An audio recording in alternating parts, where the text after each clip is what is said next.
Assalomu alaykum, hurmatli kimyogarlar. Sizlar bilan bugun Mega kimyo 2022-yil yechimlarini davom ettiramiz. Ikkinchi mavzudan 36, 37, 38 masalalarning yechimini ko'rib chiqamiz. 36-savolda aytyapti: zichligi 1,78 gramm taqsim litr bo'lgan gazni oltin gurt 6 oksidga nisbatan zichligini aniqlang. Xo'sh, demak biz massani topib olishimiz kerak. Massani bizga nima beradi? Massani zichlikni hajmga ko'paytirsak massani beradi. Demak, m teng zichligimiz 1,78 gramm taqsim litr, ko'paytirilgan hajmimiz 22,4 litr, ya'ni normal sharoit yoki molyar hajm. Litrlar qisqarib ketadi, 40 gramm kelib chiqadi bizda. O'sha 40 grammni bizda aytyapti oltin gurt 6 oksidga nisbatan zichligini toping deyapti. D oltin gurt 6 oksid teng 40 grammni oltin gurt 6 oksid massasi 80 grammga bo'lsak 0,5 kelib chiqadi. Demak, 36-savolimizning to'g'ri javobi A javob.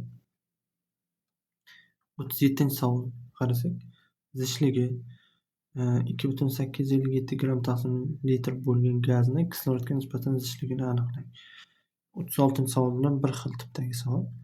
Massani topib olamiz. Bizga zichlik berilgan 2,857 gramm taqsim litr, ko'paytiramiz 22,4 litr. Litrlar qisqarib ketadi, 64 gramm kelib chiqadi. Xo'p, o'shani kislorodga nisbatan zichligini toping deyapti.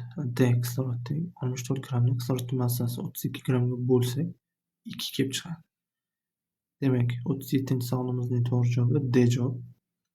38-savolga qarasak, zichligi 1,964 gramm taqsim litr bo'lgan gazni havoga nisbatan zichligini aniqlang. Bu ham yuqoridagi savollar bilan bir xil tipdagi savol. Massani topib olamiz. Hop, zichlik berilgan 1,964 gramm taqsim litrni ko'paytiramiz 22,4 litrda. Litrlar qisqarib ketadi, bizda 44 gramm kelib chiqadi.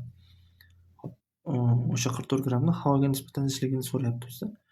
D havo teng 44 grammni havoni massasi 29 grammga bo'lsak 1,517 kelib chiqadi. Demak, 38-savolimizning to'g'ri javobi C javob.